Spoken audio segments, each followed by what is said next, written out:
बिल्कुल।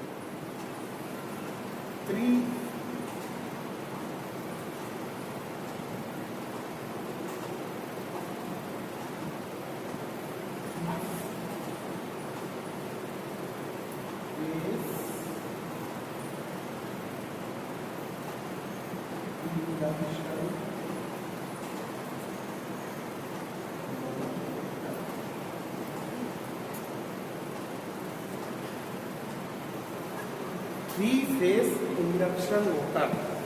ठीक, जैसा कि हम जानते हैं विद्युत सप्लाई दो प्रकार की, एक डीसी और एक एसी। तो वो मोटर जो एसी सप्लाई पे कार्य करती है, एसी सप्लाई में 3 फेज होते हैं, आर, वाई,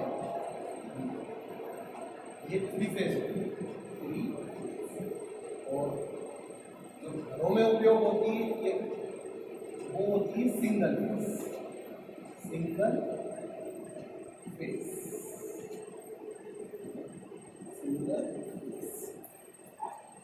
आज हम इधर 3 फेज मोटर के बारे में अध्ययन करेंगे। 3 फेज मोटर के अंदर सबसे पहले तो हम ये समझ लें कि एसी और डीसी मोटरों में अंतर क्या होता है।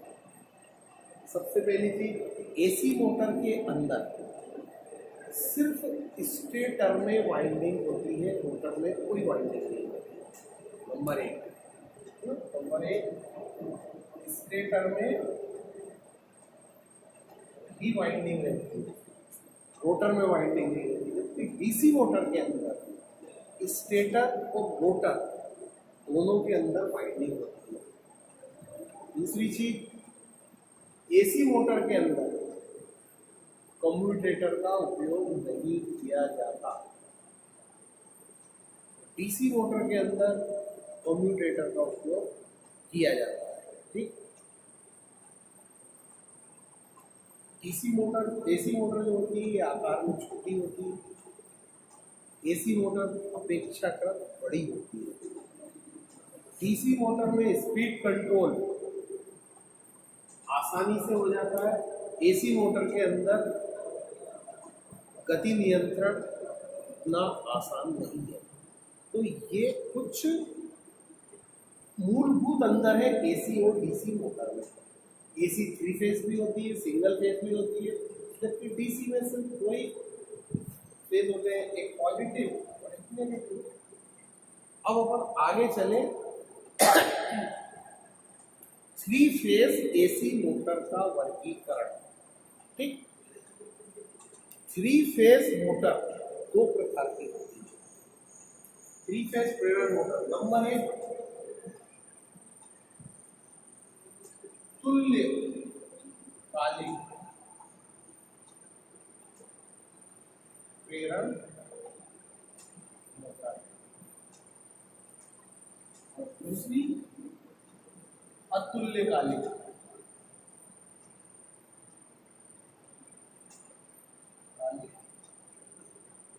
प्रेरण।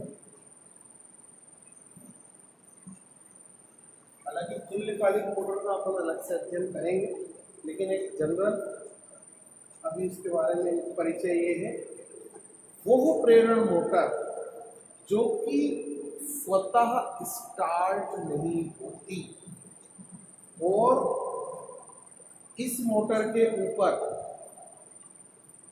भार को बढ़ाने घटाने का मोटर की गति पे कोई अंतर नहीं पड़ता।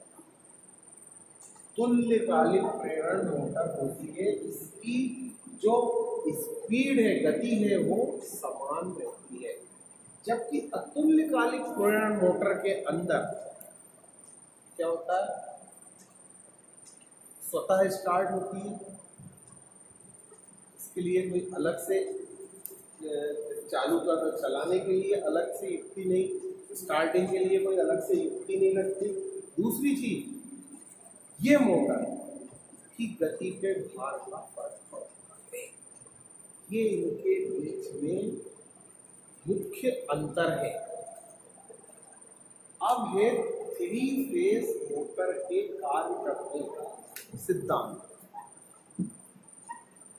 थ्री फेज इंडक्शन मोटर कार्य कैसे करती है। हालांकि तुल्यकालिक और अतुल्यकालिक दोनों ही single phase three phase induction motor. अब है थ्री फेज इंडक्शन मोटर का कार्य सिद्धांत। मतलब थ्री फेज इंडक्शन मोटर कैसे कार्य करती है। थ्री फेज इंडक्शन मोटर के अंदर माना कि ये इसका बाहरी स्टेटर, ये स्टेटर है, इसके अंदर ये सिलिकॉन स्टील के मदद से स्लॉट्स स्टैंपिंग लगी रहती है, ये स्टैंपिंग लगी रहती है सिलिकॉन स्टील, और इनके जो स्लॉट्स हैं इसके अंदर चालक भरे होते हैं। क्या चालक भरे होते हैं, मतलब विद्युत कॉइल। इसे तीनों फेज में आर वाई तीनों फेजों के चालक इसके अंदर भरे हुए होते हैं। और एक होता है रोटर। ये रोटर जो होता है इसके अंदर कोई भी वाइंडिंग नहीं है। इसके बीच में एक पेपर गेप होता है दोनों के बीच में, और ये बेरिंग एक शाफ्ट के ऊपर लगा होता है, और ये भी सिलिकॉन स्टील इस बेरिंग का बना होता है। क्या होता है कि जब हम इसके अंदर तीन फेज विद्युत सप्लाई करते हैं तो तीनों फेज के चालकों में चुंबकीय क्षेत्र उत्पन्न होता है।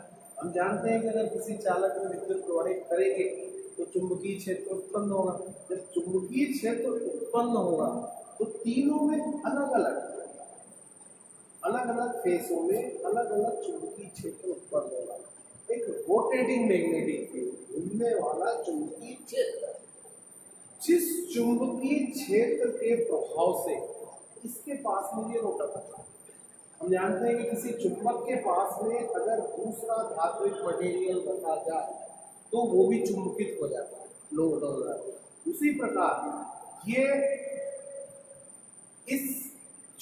इन चालकों के चुंबकीय क्षेत्र की वजह से ये रोटर में भी एक वो चुंबकीय क्षेत्र उत्पन्न हो जाता है। और चूंकि ये रोटेटिंग मैग्नेटिक फील्ड, घूमने वाला चुंबकीय बल है, इसके परिणाम स्वरूप ये रोटर गति करने लगता है। ये मोटर को कार्य करने का सिद्धांत है साधारण। अब अपन रचना वही सेम है। ये इसका स्टेटर है, बीच में घूमने वाला भाग रोटर है ना, और बाकी यहाँ उठाने के लिए, मोटर को करने के लिए आई बोल्ट होता है, आई बोल्ट। ये लिफ्ट करने के लिए ये कनेक्टर बॉक्स है, यहाँ पे तीनों फेसों के तीन तार कनेक्ट आगे कनेक्ट होते हैं। ये बेस प्लेट है, ये सिंपली इस मोटर के बाहर नहीं होता, तो उसके ऊपर किसी भी प्लेटफॉर्म या बेस के ऊपर कस दी जाती है। इसको योक भी कहते हैं, तो बाहरी खोले इसको योक। अब आता है प्रेरण मोटर संबंधी कुछ टर्म पद, जैसे कि तुल्यकालिक गति, ठीक है ना, तुल्यकालिक गति, तुल्यकालिक गति। तुल्यकालिक गति से मतलब है इंडक्शन मोटर के अंदर जो तीनों फेस आर वाई बी, तीनों विद्युत फेसों पे जो चुंबकीय क्षेत्र, घूर्णीय चुंबकीय क्षेत्र उत्पन्न होता है, उसके घूमने की गति तुल्यकालिक गति होती है। मतलब जिस गति से इसके अंदर rotating field, magnetic field generate होती है, उत्पन्न होती है, वो गति तुल्यकालिक गति होती है। ठीक, अब आगे चले। तुल्यकालिक गति मतलब जिस गति से मैग्नेटिक फील्ड घूम रही है उसी गति से इसके रोटर को घूमना चाहिए, लेकिन ऐसा होता नहीं है। किसी भी चीज को हम जो इनपुट देते हैं उतना आउटपुट नहीं मिलता। क्यों? क्योंकि कुछ क्षति हो जाती है। इनपुट जो दिया गया है अनेक कारणों से उसकी क्षति हो जाती है, तो वो क्षति की वजह से आउटपुट अपन को 100% नहीं मिलता। ठीक है ना? अपन भी जो खाना खाते हैं, जितनी ऊर्जा अपन को, कुछ वेस्टेज भी जाती है। ऐसे इसका रोटेटिंग मैग्नेटिक फील्ड जो है उसके घूमने की गति वो तुल्यकालिक गति है, लेकिन जिस गति से रोटर घूमता है, ठीक, वो कहलाती है रोटर फ्रीक्वेंसी। अब अपन दूसरा शब्द को जो कि है रोटर स्लिप। ठीक, ये और अच्छा रोटर स्लिप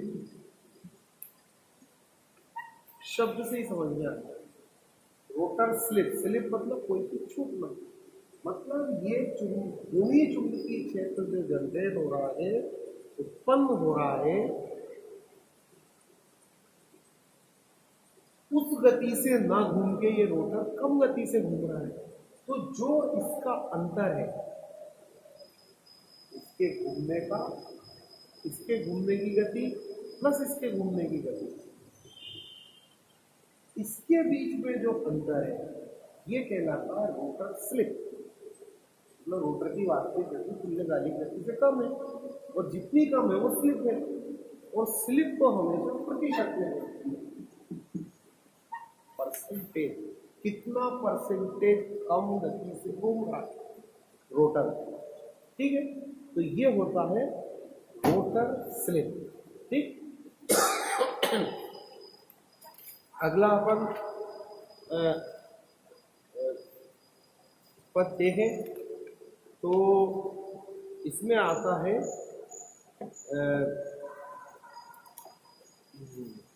अगला अपन देखें तो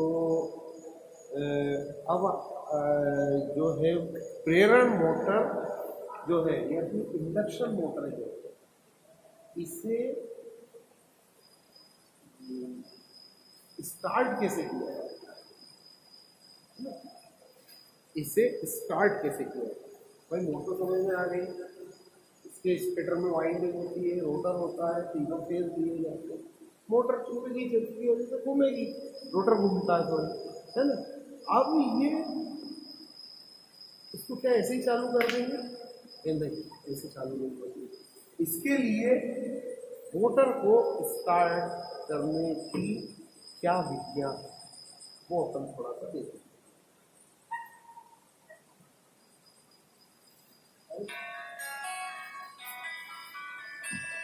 है ना। अब अपन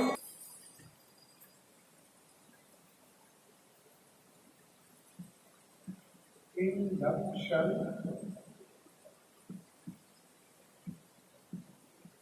मोटर को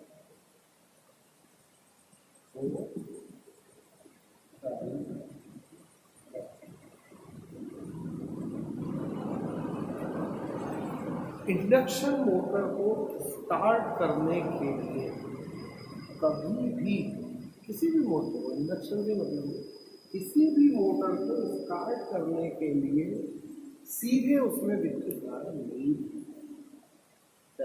डीसी हो, एसी हो, कोई भी मोटर हो। तो इंडक्शन मोटर की यहाँ हम बात कर रहे हैं। इंडक्शन मोटर को चालू करने के लिए हमेशा मोटर और धारा के बीच में, क्या ये है धारा, ये मोटर साइड है, इसके बीच में एक स्टार्टर,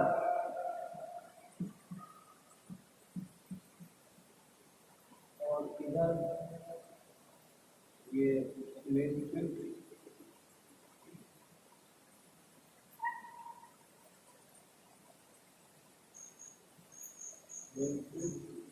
और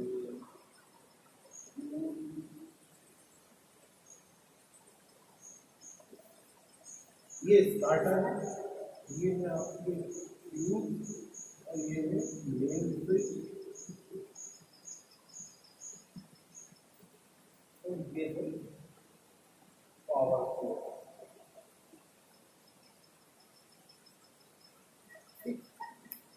इस इंडक्शन मोटर को, प्रेरण मोटर को जब हम स्टार्ट करते हैं, पावर सोर्स मतलब विद्युत जहाँ से आती है, वो विद्युत लाइन सबसे पहले एक मेन स्विच में जाती है।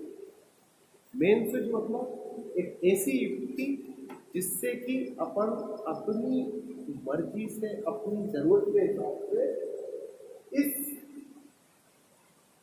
पावर को डिस्कनेक्ट और कनेक्ट कर सकते हैं, जोड़ और चालू कर सकते हैं। इसके बाद जब पावर मेन स्विच से होने के बाद फ्यूज में जाती है। फ्यूज मतलब एक ऐसी युक्ति, ऐसी विधि जो कि किसी भी विषम परिस्थिति में, मोटर में कोई त्रुटि आ जाए, स्टार्टर में कोई त्रुटि आ जाए, या विद्युत लाइन के अंदर कोई फॉल्ट या दोष आ जाए, ऐसी किसी विषम परिस्थिति में ये फ्यूज क्या है कि विद्युत धारा का कनेक्शन काट देता है, मतलब सोर्स से मोटर की ओर जाने वाली धारा बंद कर देता है ताकि कोई क्षति नहीं हो पाए।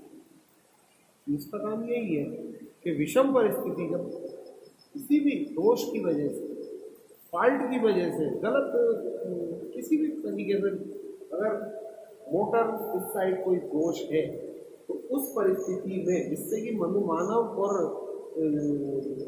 मतलब जन और धन दोनों की क्षति होती है, ये कनेक्शन काट सकते हैं। फ्यूज होता क्या है ये भी बता दूं। फ्यूज होता है एक अपन ही जानते हैं कि विद्युत धारा किसी चालक में से बहती है तो वो ऊष्मीय प्रभाव उत्पन्न करती है। जो प्रभाव विद्युत धारा के उसमें ऊष्मीय प्रभाव है। तो ऊष्मीय प्रभाव में क्या होता है कि जिस चालक में से बहती है उस चालक को गर्म कर देती है। ठीक, तो ये फ्यूज जो होता है, सपोज इसको जैसे 5 एम्पियर धारा बहने के लिए बनाया है, ठीक है, 5 एम्पियर धारा बहने के लिए बनता है, तो ये अधिकतम 7.5 या 8 एम्पियर धारा को अपने में से बहने देगा।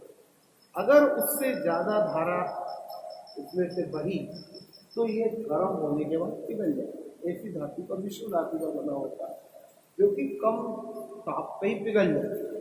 तो इसमें से अगर इसकी रेटिंग, इसकी क्षमता से अधिक करंट बहेगा जो कि विषम परिस्थितियों में होता है, तो ये फ्यूज क्या होते हैं, पिघल जाते हैं, कनेक्शन काट देते हैं। तो क्या हुआ, पावर सोर्स से मेन स्विच, मेन स्विच से फ्यूज, फ्यूज के बाद आता है स्टार्टर। स्टार्टर क्या होता है, स्टार्टर एक ऐसी युक्ति है, स्टार्टर मतलब चालू करने वाला। स्टार्टर एक ऐसी युक्ति है जो कि सेफ्टी डिवाइस है, सेफ्टी डिवाइस भी है और स्टार्टिंग डिवाइस भी कह सकते हैं, वो भी है। मतलब इससे अपन मोटर को चालू बंद भी कर सकते हैं। मोटर की सुरक्षा के लिए भी इसके अंदर उपकरण लगे होते हैं, मानव की सुरक्षा के लिए भी लगे होते हैं। स्टार्टर अब अलग से मैं थोड़ा सा बना के बता दूं के स्टार्टर होता है। ये तो ठीक लगती है। अब मैं थोड़ा सा मेरा आपको स्टार्टर अलग से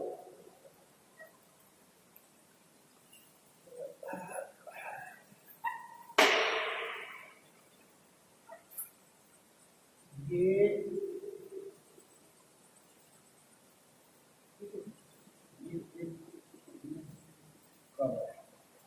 ये अपने 3 R हमेशा वाई बीच में होगा। आर वाई बी एक इक्वल ये इसमें एक ओवरलोड। अपन जानते हैं अपने गांव में खेतों में चक्की में और लेथ मशीन वगैरह पे भी स्टार्टर लगे होते हैं। ये होती है ओवरलोड रिले। बता दो ओवरलोड क्या है। ओवरलोड रिले मतलब जब विद्युत धारा इसमें आती है तो अगर विषम परिस्थिति होगी तो मोटर करंट ज़्यादा लेगी। सीधी सी करंट ज़्यादा लेगी तो ये ओवरलोड रिले जो होती है मतलब ज़्यादा करंट लेगी। भाई मोटर जैसे मान लीजिए अपनी 7.5 एम्पियर करंट लेने के लिए मान लीजिए 20 एम्पियर करंट लेने लगे किसी त्रुटि की वजह से, तो ये ओवरलोड रिले जो होती है ये थर्मोस्टेट टाइप की होती है।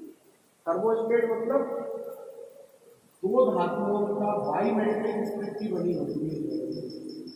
इसमें दो धातुएं आपस में जुड़ी रहती हैं और क्या कहते हैं जब इसमें से होके करंट गुजरता है तो ये क्या है सामान्य स्थिति में तो ठीक है। बाकी जब ज़्यादा करंट गुजरता है तो ये ओवरलोड रिले लाइन का कनेक्शन मोटर से काट देती है। कैसे? मान लीजिए ये एल्यूमिनियम की स्प्रिंग है, ये कॉपर की स्प्रिंग है, दोनों को आपने अच्छी तरह से कर दिया तो जब ये इसमें विद्युत धारा गुजरेगी तो ये गर्म होगी ऊष्मीय प्रभाव से। गर्म होंगी तो क्या होगा? ये धातुओं में प्रसार होगा और हर एक धातु का प्रसार अलग अलग होता है। एल्यूमिनियम का प्रसार ज़्यादा होता है, कम कॉपर का प्रसार कम होता है।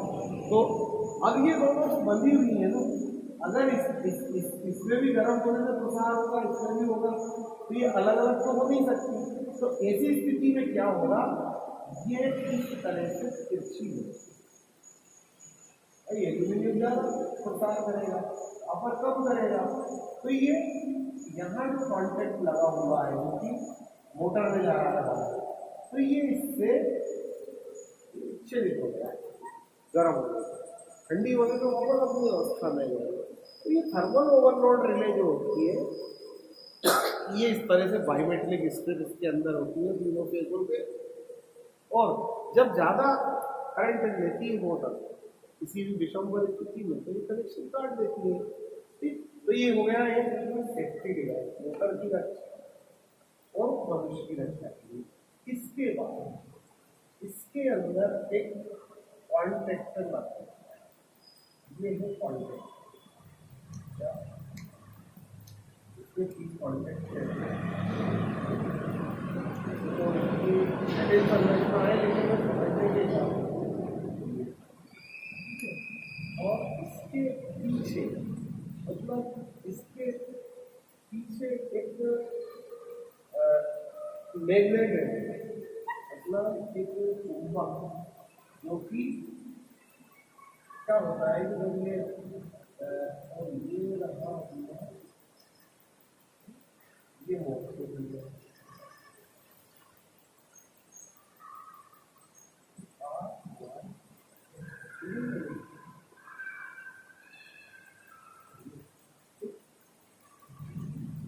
ये कॉन्ट्रैक्टर जो होता है ये सब विद्युत धारा प्रवाहित करते हैं और इसके अंदर 2 ऑन ऑफ बटन भी होते हैं। स्टार्टर में क्या होता है कि ऑन ऑफ बटन में ऑन होता है तो जब इस बटन को प्रेस दबाते हैं तो ये कॉन्ट्रैक्टर के अंदर लगी हुई चुंबक नीचे वाले भाग को ऊपर की ओर खींच लेती है। तो ये दोनों आपस में मिल जाते हैं और विद्युत धारा का प्रवाह होने लगता है। और जब ऑफ का बटन दबाते हैं तो चुंबक में बहने वाली उसके अंदर लगी हुई चुंबक, विद्युत चुंबक, उसमें विद्युत का प्रवाह बंद हो जाता है। तो ये कॉन्टेक्टर अपनी वापस स्थिति में जाता है। मतलब इस पैटर्न में ऑन और ऑफ दोनों का काम किया। ओवरलोड में इसकी सुरक्षा के लिए। तो ये होता है स्टार्ट। इसको कहते हैं DOL स्टार्टर, मतलब डायरेक्ट ऑनलाइन स्टार्ट। ये सीधे के सीधे लाइन पे स्टार्ट हुआ। तो इस तरह से इंडक्शन मोटर को स्टार्ट किया जाता है। दूसरा प्रकार का स्टार्टर भी होता है। दूसरा प्रकार का किसका? ये तो हो गया सामान्य DOL स्टार्टर। अगला स्टार्टर, ये हुआ DOL। अगला है star delta starter. Star delta चलो से भी देखते हैं।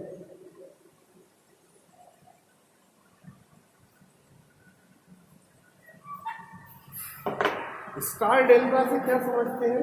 3 फेज के अंदर, जैसे कि आपका ये थोड़ी देर के लिए ठीक है, इसके अंदर ये तंतु रहता है फिलामेंट, और ये ऊपर गया, इसमें एक फेज एक न्यूट्रल, इससे धारा आती है, ये विद्युत तंतु में से प्रवाहित होती है और न्यूट्रल से अवशिष्ट निकल जाती है। तो ये विद्युत बल्ब जलता है। एक ये हो गया सिंगल फेज एक। अब 3 फेज में जो कनेक्शन होते हैं, 3 फेज में क्या होगा? इसके अंदर 3 फेज गए और 3 चालक कुंडलियां भरी हैं। किसी भी कुंडली के 2 सिरे होंगे। भाई आप किसी चीज का छल्ला बनाओगे तो उसका एक सिरा ही होगा कि नहीं? इसके अंदर 3 कुंडलियां हैं, एक आर फेज के लिए, एक वाई फेज के लिए, एक बी फेज के लिए। तो तीनों सिरों का क्या है? 6 सिरे हो गए। तीनों कुंडलियों के 6 सिरे हो गए। तो ये 6 सिरे,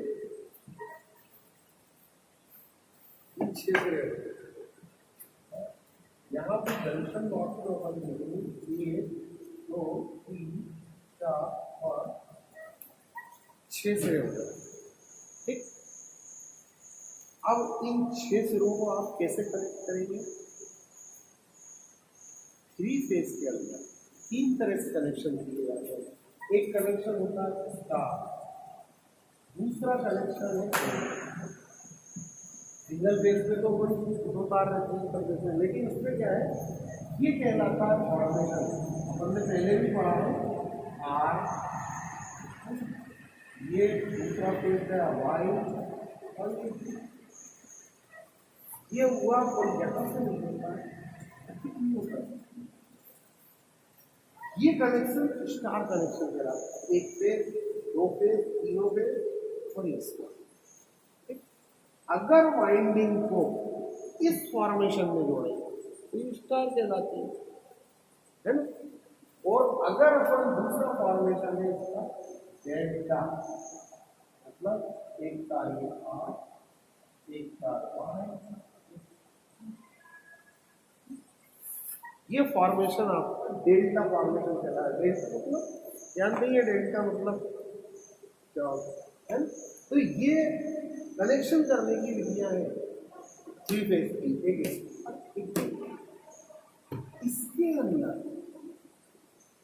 इसके अंदर ये 6 सिरों, तीनों वाइंडिंग का एक सिरा, एक सिरा तो अपन ये कॉमन सिरो, ठीक है, और एक सिरा सप्लाई से जोड़ दिया। ठीक, अगले 3 सिरे, ये 3 सिरे जोड़े, ये अगले 3 सिरे डेल्टा फॉर्म में जोड़ दिए। अर्थात इसके अंदर स्टार और डेल्टा दोनों कनेक्शन मौजूद है, जिस परिस्थिति का उपयोग जैसे कर सकता है। तो स्टार डेल्टा स्टार्टर में क्या होता है कि पहले वो मोटर स्टार डेल्टा स्टार्टर पहले तो ये देखेंगे ना उपयोग कहाँ होता है भाई, डीओएल से क्यों नहीं काम चलता। 10 HP या हाँ 10 HP या उससे अधिक बड़ी मोटर जिनसे कि अत्यधिक भार जुड़ा होता है, जितनी बड़ी बुने होगी उतना बड़ा भार जुड़ा होगा, है ना। तो बड़ी मोटरों को क्या है कि अगर अपन डीओएल स्टार्टर से चलाएंगे तो एकदम से मोटर क्या शुरू होगी और भारी मशीनरी जो भी जुड़ी है वो तेजी से स्टार्ट होगी, तो उसमें टूट की संभावना होगी। इसलिए बड़ी मोटर 10 हार्स पावर या अधिक की मोटरों में स्टार डेल्टा कनेक्शन से उसकी स्टार्टिंग करते हैं, मतलब पहले धारा को स्टार कनेक्शन में प्रवाहित किया जाता है, स्टार फॉर्मेशन, ठीक। तो उससे क्या होगा, मोटर कम गति पे चलेगी, धीरे धीरे धीरे धीरे घूमेगी, ठीक। धीरे धीरे घूमने का परिणाम क्या होगा कि जो मशीनरी या जो भी भार इसके साथ जुड़ा है वो स्थिर से स्थिर ही चलाने से पहले तो वो गति में आ जाएगा धीरे धीरे धीरे। जैसे कि अपन गाड़ी भी स्टार्ट करते हैं तो एकदम टॉप गियर नहीं लगा, फर्स्ट गियर लगाएंगे, धीरे आगे बढ़ेंगे, फिर अगला फिर अगला फिर अगला, ऐसे करके टॉप गियर तक आते हैं स्टेप बाय स्टेप। तो इसमें भी क्या है कि पहले मोटर स्टार में चलेगी मतलब धीमी गति से, ताकि वो साथ जुड़े हुए लोड को गति में ले आए मशीनरी को, और उसके कुछ क्षण बाद उसको डेल्टा फॉर्मेशन में ले आए।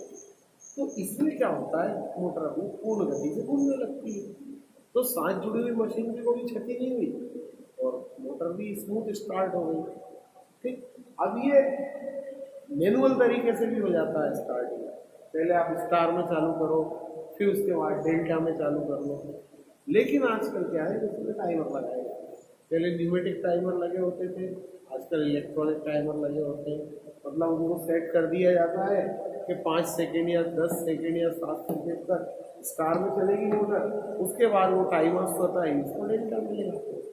तो स्टार डेल्टा स्टार्टर जो होता है बड़ी मोटरों में उपयोग किया जाता है, और मतलब जहाँ 10 हार्स पावर उससे होती है, ठीक। तो बड़ी इंडक्शन मोटरों को चालू करने के लिए स्टार डेल्टा स्टार्टर का उपयोग किया, ठीक है।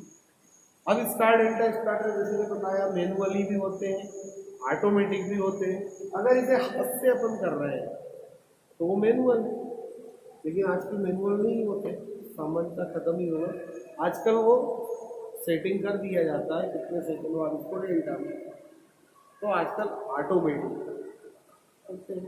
तो ये हो गया स्टार डेल्टा स्टार्टर भी दो तरह के, हस्तचलित और स्वचालित, है ना। तो ये मोटर को स्टार्ट करने की विधियां हैं, स्टार्टर स्टार्ट करने का तरीका, जो कि मोटर की सुरक्षा भी करते हैं, मनुष्य की सुरक्षा भी करते हैं, साथ में मशीनरी की सुरक्षा भी करते हैं। तो हमेशा मोटर को चालू सीधे ना किया जाके, सीधे भी सप्लाई दे दो तो चल जाएगी, लेकिन सुरक्षा युक्तियाँ नहीं रहेंगी। सुरक्षा युक्तियों के लिए अपन को स्टार्टर लगाना आवश्यक है, ठीक है। तो ये मोटर को इस तरह से अपन स्टार्ट करते हैं। अब अपन आगे आए, मोटर चल गई, ठीक है ना। अब क्या है कि इसमें गति नियंत्रण, इंडक्शन मोटर में गति का नियंत्रण। भाई मशीन जब अपन चलाते हैं कोई भी, तो उसमें गति को कम या ज़्यादा करने की जरूरत होती है, और इंडक्शन मोटर भी अगर चल रही है तो गति को कम करने के तरीके क्या है। एक तो मैकेनिकल तरीका है, जैसे अपन अपनी गाड़ी, मोटरसाइकिल, कार वगैरह में गियर बदल के उसकी गति को कम ज़्यादा कर लेते हैं, ठीक है ना, वो हुआ मैकेनिकल तरीका। मशीनरी का। लेकिन मोटर की गति को कैसे नियंत्रण किया जाए? तो सबसे पहले मोटर की गति पे किन किन चीजों का प्रभाव पड़ता है वो देख लें, उनके नियंत्रण से मोटर की गति नियंत्रण हो जाएगी। सबसे पहला है वोल्टेज। वोल्टेज मोटर की गति के ऊपर वोल्टेज का प्रभाव पड़ता है। वोल्टेज को समझते हैं अपन, विद्युत धारा के बहने की दर। Number 2 frequency. फ्रीक्वेंसी मतलब विद्युत धारा की फ्रीक्वेंसी, आवृत्ति, जो कि 50 साइकिल पर सेकेंड या 50 हर्ट्ज होती है भारत में। फ्रीक्वेंसी का क्या बढ़ता है। तीसरी चीज कौन सी है?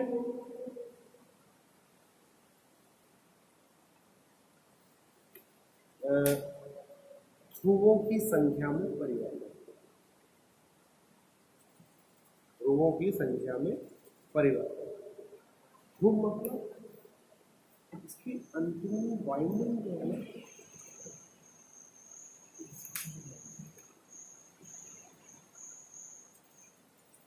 तो ये वाइंडिंग की लंबाई और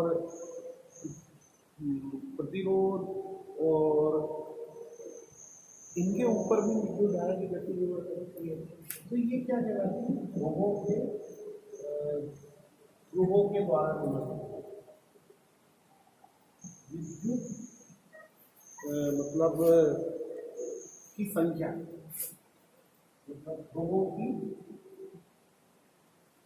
पोल की संख्या में परिवर्तन। पोल की संख्या में परिवर्तन। तो ये हो गई अपनी विद्युत धारा, तो विद्युत की किलो फैक्टर जो कि मोटर की गति पे प्रभाव डालते हैं। सबसे पहला आप अगर जिक्र करें वोल्टेज। वोल्टेज में क्या होता है? सामान्यतः सिंगल फेज में 220 वोल्ट और 3 फेज में 415 वोल्ट है ना। 3 फेज का वोल्टेज होता है 415 वोल्ट, 2 फेजों के वोल्टेज। इस वोल्टेज को किसी भी युक्ति द्वारा अगर हम कम कर दें तो मोटर की गति स्वतः ही कम होगी। भाई कम वोल्टेज मिलेगा तब घूमेगी, सीधी बात। इतनी उसको विद्युत धारा जिस गति से मिलेगी उस गति से मोटर घूमेगी। तो एक तो वोल्टेज नियंत्रण है, वो कैसे किया जाता है वो आगे के जब करोगे, तो वोल्टेज नियंत्रण द्वारा। दूसरा फ्रीक्वेंसी। विद्युत धारा की भारत में फ्रीक्वेंसी 50 साइकिल पर सेकेंड। अन्य देशों में अलग है, अलग अलग है, तो भारत में 50 साइकिल पर सेकेंड है। इस फ्रीक्वेंसी को कम या ज्यादा करके मोटर की गति को कम या ज्यादा किया जा सकता। और तीसरा है पोल की संख्या में परिवर्तन। इस वाइंडिंग के जो ध्रुव है उनकी संख्या कम या ज्यादा कर दे तो उससे भी गति में परिवर्तन कराता है। तो मतलब ये 3 तरीके हो गए, वोल्टेज नियंत्रण, फ्रीक्वेंसी नियंत्रण और ध्रुवों की संख्या नियंत्रण होता है। इंडक्शन मोटर की गति के अंदर परिवर्तन किया जा सकता है, मतलब स्पीड कम या ज्यादा की जा सकती है। अब काट दिया। तो अब अपन मोटर चला ली, गति नियंत्रण कर लिया। अब आता है मोटर का रोकना। भाई अगर मोटर कहीं चल रही है तो उसको रोकना भी तो पड़ेगा। भाई अपन गाड़ी भी चलाते हैं तो उसमें ब्रेक होता है, तो इसी तरह इलेक्ट्रिकल इंडक्शन मोटर चल रही है तो इस मोटर में भी भाई चल रही है, गति नियंत्रण हो रहा है, लेकिन इसको रोकना भी तो है, रोकना भी जरूरत पड़ता है। तो रोकने को अपन कहते हैं ब्रेकिंग।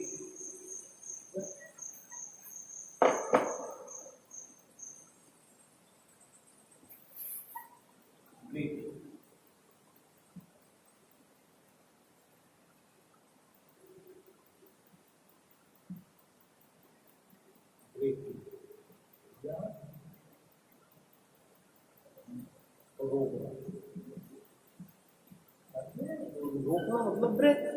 ठीक, तो अब मोटर को रोकना, तो रोकने के लिए भी दो तरीके हैं। क्या? सबसे यांत्रिक ब्रेकिंग, दूसरा है विद्युत ब्रेकिंग।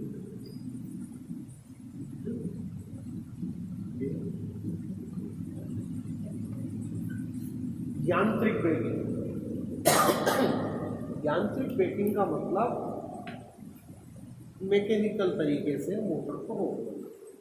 ये बिल्कुल वैसा ही है जैसा अपनी मोटरसाइकिल या उसमें क्या होता है कि जब मशीनरी घूम रही है और इसको रोकना है, तो सबसे पहले तो मोटर की सप्लाई काट देंगे, बंद कर देंगे स्टार्टर से।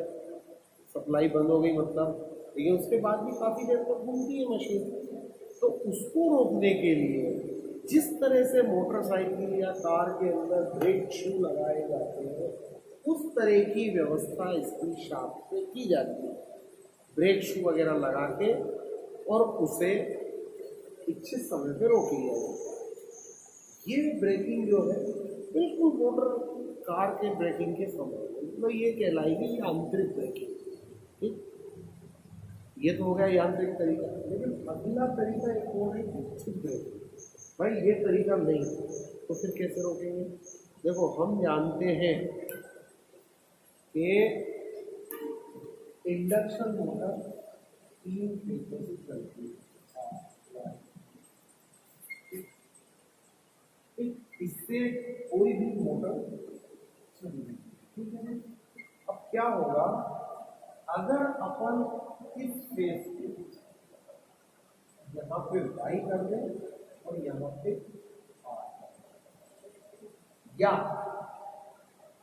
कोई भी दो फेज बदल दे, या इस आर को यहाँ पे हटा के यहाँ कर दो या बी कर दो, मतलब ये फेज सिस्टम जो आर बाई बी होता है उसको किन्हीं भी दो तारों को आपको पलट दे, तो ये मोटर अपनी उल्टी दिशा में घूमने लगती है, ठीक है, मतलब विपरीत दिशा में। तो विद्युत ब्रेकिंग में इसी चीज का फायदा ये है, इसी चीज का। कोई भी तार में परिवर्तन करें, क्या होगा, मोटर अपनी इस गति से इधर घूम रही है, और अपन ने तुरंत ही ये आर था, ये वाई का, ये बी था, इसको अपन ने लेके वाई आर बी कर दिया, तो क्या होगा, तो मोटर इस दिशा की बजाय इस दिशा में घूमना शुरू करेगी, ठीक है। तो क्या होगा, अचानक मोटर पहले इस दिशा में घूम रही थी, अपन परिवर्तित करेंगे तो मोटर उल्टी दिशा में घूमने का प्रयास करेगी, अर्थात एक ऐसी स्थिति आ जाएगी जिस समय पर मोटर उसको रुक जाएगी, क्योंकि एकदम से वो इधर घूम रही है और उसको अब इधर घूमना है, तो थोड़ी देर के लिए स्टेबल तो होना पड़ेगा, रुकना पड़ेगा, बस उस स्थिति तक। मतलब वो स्थिति हो गई ब्रेकिंग वाली, मतलब कोई चीज इधर मोटर इधर घूम रही है और अपन ने उसे धारा विपरीत दिशा को बदल दी और उधर घूमना है, तो इन दोनों गतियों के बीच में एक शून्य पॉइंट आएगा जब मोटर रुकेगी। बस इस स्थिति से इस स्थिति के लाने के बीच में एक स्थिर वाली स्थिति होगी, उस स्थिति में जाके वापस इसको वैसे ही करो, तो ये कहलाती है विद्युत ब्रेकिंग। मतलब इस तरीके से मोटर को की गति को रोका जा सकता है। दो तरीके हो गए 3 फेज 4 हैंड मोटर के, एक तो इलेक्ट्रिक ब्रेकिंग, दूसरी मैकेनिकल ब्रेकिंग, ठीक। अब मोटर के बारे में आगे अपन ये देखें कि हर मशीनरी के अंदर क्षति होती है। इंडक्शन मोटर में कौन कौन सी क्षति होती है? जैसे हमने डीसी मोटर में देखा था, उसमें क्षति होती है। मैकेनिकल यंत्र होते हैं, डीजल इंजन, मोटरसाइकिल, सब में क्षति होती है। जितना उसे इनपुट दिया जाता है कभी भी उतना आउटपुट नहीं निकलता है। मतलब कुछ इनपुट तो क्षति खा जाती है। अपन गाड़ी भी चलाते हैं, घर्षण बल उसके विरुद्ध कार्य करता है, वो भी कुछ इनपुट का हिस्सा खाता है। तो इसी तरह मोटर के अंदर भी कुछ क्षतियाँ होती हैं। अब इंडक्शन मोटर में कौन कौन सी क्षति होती है वो अपन देखते हैं।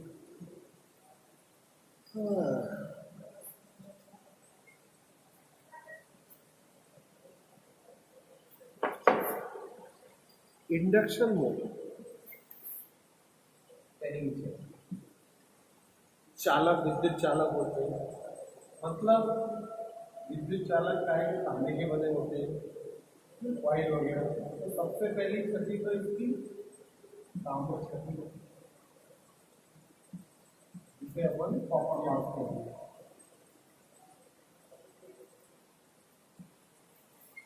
चालकों के अंदर विद्युत धारा चालक के प्रतिरोध की वजह से कुछ विद्युत धारा उसमें व्यर्थ जाती है, ऊष्मा में परिवर्तित होती है। तो पहली क्षति तो हो गई इसकी ताप क्षति। दूसरी क्षति लोड क्षति। भाई स्टेटर मोटर का ये स्टेटर और ये रोटर, ये मोटर का स्टेटर और ये उसका रोटर, लोहे के ही तो बने होते हैं। तो लोहे में भी हिस्टेरेसिस और एडी करंट दो लॉस होते हैं। तो दूसरी अपनी क्षति हो गई हिस्टेरेसिस और एडी करंट लॉस की वजह से लोड क्षति। तो तीसरी क्षति हो गई मैकेनिकल क्षति। मैकेनिकल क्षति मतलब मोटर घूम रही है तो वायु की विपरीत दिशा, वायु बाहरी वायुमंडल का भी प्रभाव पड़ता है। तो ये क्या है, हो गई यांत्रिक। बेरिंगों में ग्रीस नहीं है या उसके घर्षण की वजह से कुछ ऊर्जा उसको में व्यर्थ जाती है। तो तीन तरह की क्षति होगी, ताम्र क्षति, लोह क्षति, यांत्रिक क्षति। ताम्र क्षति उसमें विद्युत चालकों की वजह से होती है, विरोध की वजह से। लोह क्षति उसके जो बाकी का स्टेटर और ये लोहे के बने होते हैं, इस क्षति को कम। और यांत्रिक क्षति वायु घर्षण वगैरह, बेरिंग वगैरह की क्षति। अब इन क्षतियों को कम कैसे किया जाए? तो सबसे पहले कॉपर लॉस। इसको कम करने के लिए चालक जो है वो ऐसे धातु के उपयोग किए जाते हैं जिनका प्रतिरोध मतलब विद्युत रोकने की का गुण कम से कम हो। सामान्यतः तांबे का ही होता है। तांबे के बाद फिर और धातुएं हैं, लेकिन वो इतनी महंगी है कि वो व्यावहारिक नहीं है उनसे, चांदी वगैरह। तो तांबे के तारों का उपयोग, तारों का, तो ये क्षति कम हो जाएगी। दूसरी लोह क्षति। लोह क्षति में क्या है कि जो स्टेटर और मोटर जिनके अंदर चालक भरे होते हैं वो सिलिकॉन स्टील के हैं। मतलब लोहे के अंदर सिलिकॉन मिलाने के बाद जो सिलिकॉन मिश्रित स्टील भी बने। इस सिलिकॉन मिश्रित स्टील की यह विशेषता होती है कि इसके अंदर एडी करंट, दो लॉस होते हैं। एक तो एडी करंट लॉस है ना, दूसरा होता है हिस्टेरेसिस लॉस। तो सिलिकॉन स्टील में ये दोनों लॉस, एडी करंट अमर धारा बोलते हैं जिसे हिंदी में, और हिस्टेरेसिस लॉस, दोनों ही कम होते हैं। इसलिए इसे सिलिकॉन स्टील का बताया जाता है। और ये यांत्रिक क्षति। यांत्रिक क्षति में मोटर को के बेरिंगों में प्रॉपर ग्रीसिंग हो, उनकी स्थिति अच्छी हो, खराब ना हो, और मोटर या मशीन का संचालन ऐसी जगह पर किया जाए यहाँ पे वायु का घर्षण कम से कम हो। मतलब खुले में करेंगे तो वायु का घर्षण अधिक होगा, और उसको कवर क्षेत्र में करेंगे इसी तो वायु घर्षण कम होगा। अच्छे बेरिंग उपयोग करेंगे तो बच्चों ध्यान दे क्षति कम होगी।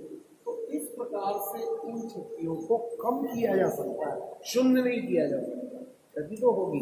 ठीक, तो ये 3 हो गई इसके अंदर क्षति, है ना। अब आगे इसका मोटर हमेशा अपनी अच्छी अवस्था में कार्य करती रहे, इसके लिए इसका समय समय पे मेंटेनेंस या अनुरक्षण भी आवश्यक है।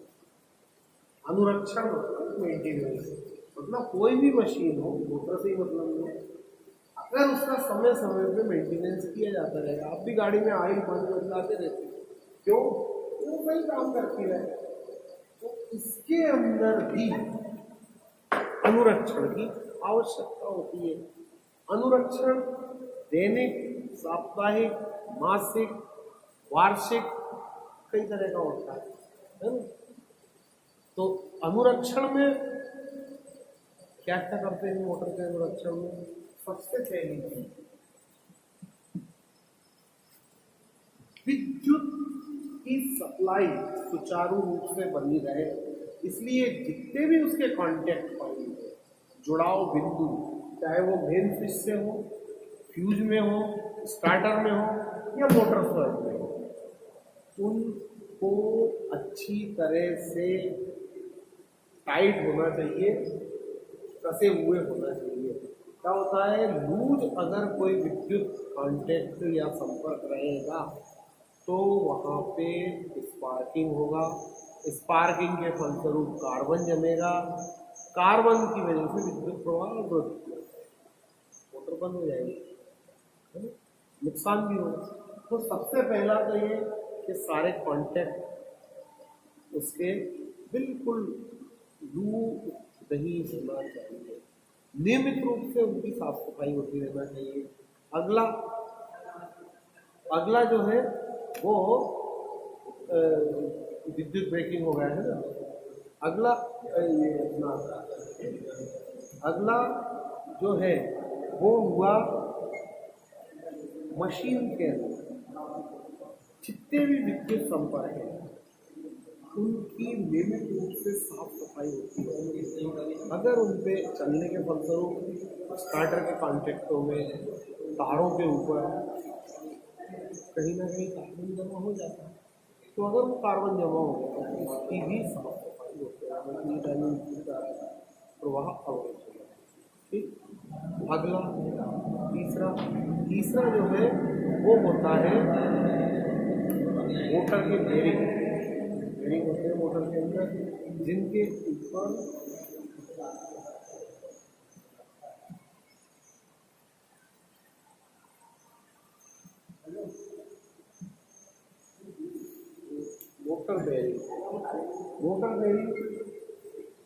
मोटर की जो शाफ्ट होती है, मोटर होता है, वो बेरिंगों के ऊपर ही घूमता है, और बेरिंगों को नियमित रूप से चेक करते रहना चाहिए कि वो कहीं खराब तो नहीं हो रहे हैं, और उनमें प्रॉपर रूप से स्नेहन या ग्रीसिंग रहते नहीं।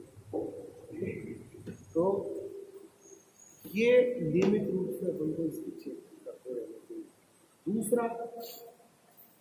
चौथा, 3 हो गए, चौथा है मोटर पे कभी भी अत्यधिक उसकी क्षमता से अधिक भार नहीं होगा। अगर क्षमता से अधिक भार है तो उसे कम किया जाए, या फिर भार ज़्यादा ही है तो फिर बड़ी क्षमता की मोटर रखी जाए, अन्यथा मोटर क्या होगी, जल जाएगी अत्यधिक भार की वजह से। क्या, तो ये बिल्कुल मोटर का इस प्रकार से अपन को अनुरक्षण मेंटेनेंस करते रहना चाहिए। एक चीज और, मोटर को हमेशा किसी भी प्लेटफॉर्म या जहाँ भी वो कसी है लूज नहीं होना चाहिए, वो टाइट होना चाहिए ताकि उसमें कंपन या वाइब्रेशन ना हो। तो इस प्रकार अगर अपन मोटर का ध्यान रखेंगे तो मोटर की लाइफ लॉन्ग रहेगी, है ना। अब इसके बाद है, अगर मोटर में कोई दोष आ जाए और मोटर बंद हो जाए तो उसकी मरम्मत कैसे की जाएगी, पे देखें। चलो काम, पहला दोष मोटर के अंदर, सबसे पहली चीज मोटर का स्टार्ट ना होना। मोटर का स्टार्ट ना, अगर मोटर स्टार्ट नहीं हो तो सबसे पहले तो अपन को यही देखना है कि मोटर में सप्लाई आ रही है या नहीं। अगर सप्लाई आ रही है तो मेन स्विच होता है दूसरी स्टेप पे, मेन स्विच के कॉन्टेक्ट प्रॉपर लग रहे हैं या नहीं।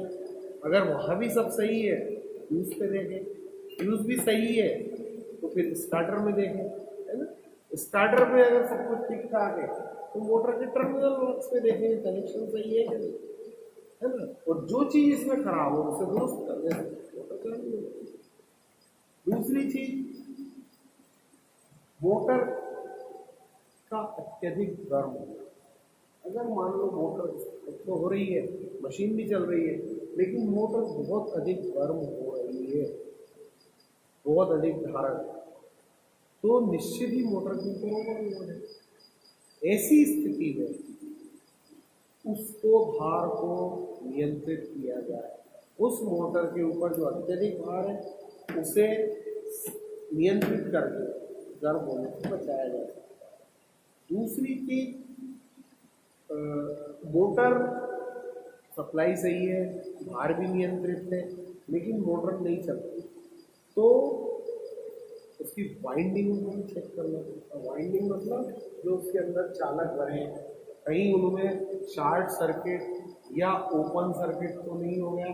शॉर्ट सर्किट मतलब दो चालक आपस में मिल गए हो तो लघु परिपथ हो गया हो, और या फिर वो टूट जाए तो ओपन सर्किट हो जाता है। इसकी जांच करना पड़ती है कि भाई मोटर के अंदर कहीं ओपन सर्किट या शॉर्ट सर्किट तो नहीं है जिसकी वजह से मोटर नहीं चल रही है। अगर है तो उसकी वाइंडिंग को दुरुस्त करना है। तीसरी चीज, मोटर की या लाइन, मोटर वाइंडिंग या लाइन का अर्थ होगा। इस स्थिति में मोटर बार बार फ्यूज तोड़ा जा सकता है, चालू करेंगे फ्यूज हो जाएगा। मतलब कोई वाइंड चालक मोटर से उसका इंसुलेशन उपकरण हट के मोटर के खोल से टकरा गया है या भूमिगत हो गया, इस वजह से बार बार फ्यूज उड़ेगा और मोटर नहीं चलेगी। उसकी चेकिंग करके उसको अपन दुरुस्त कर ले तो चालू हो जाएगी। तो इस तरह से मोटर में उत्पन्न दोष को अपन